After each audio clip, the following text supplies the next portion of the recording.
Pokemon Master. Monkey D. Luffy!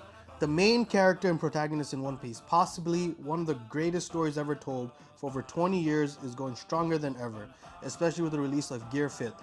Today we're going to build a Pokemon team for the future Pirate King, taking inspiration from his journey so far. Starting off with the leader of his team, a Pokemon that needs to encompass his mischievous side, his namesake, Monkey, and some of the color schemes we've seen for the past 20 years. Infernape. I think the white on it resonates with Gear 5th, and the fire typing adds to the few attacks where Luffy somehow generates fire on his body. And also, their body types are kind of similar to each other. You could probably imagine him starting off with the Chimchar and bonding along their journey, slowly turning into the monstrous beast that is Infernape. Next, I'm thinking somehow to encapsulate Luffy's never-ending hunger and a little bit of Gear 4th Tankman. With that description, I'm pretty sure you can guess who I'm going to say next. Snorlax. His insatiable hunger and strong versatility, being a big boy that he is, he likes to sleep. Imagine Snorlax eating cracker. That would be the exact way Tankman ate him. Now another iconic fight for Luffy was against Katakuri. And we saw a really cool mode for Luffy. Snake Kumano!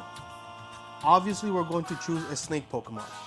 The one that I think fits the best is Sandaconda. Coils around his head are reminiscent of Kongan, and the ground typing and the name as the Sand Snake Pokemon gives Alabasta vibes, and also is a tribute to Boa Hancock, which is definitely going to be his Pirate Empress. Now for base Gear 4th, Bounderman. It's definitely more gorilla-like than anything. Big arms, big attacks, and I was thinking Rillaboom really fits into this build.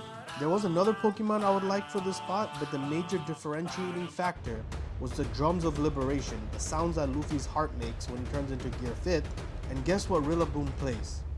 Drums. Now for base Luffy, we had to think of somebody that's very simple and clean, mischievous, and one of Luffy's most famous moves, Gomu Gomu no! And the only Pokemon I could really think of that really fits this, that could pull off that attack, is Ambipom. With the multiple arms, he can do majority of Luffy's basic moves. Now for honorable mentions. A good replacement for Ambipom I think is Primeape, the monkey pig that likes to fight. Sounds like Luffy to me. Next one is Darmanitan for the Boundmon spot. That one we could replace Rillaboom, because he's also a gorilla-like, and also has the fire-type basing. The eyes and the smile especially, they remind me of Luffy a lot. If we're thinking about Luffy's straw hat and personified that, I would think that Ludicolo is a very good alternative. Because of Ludicolo's sombrero and the water typing, which is similar to the sea, it makes sense to me. Or the Hisuian Decidui, because of the traditional Japanese hat, and also the fighting typing.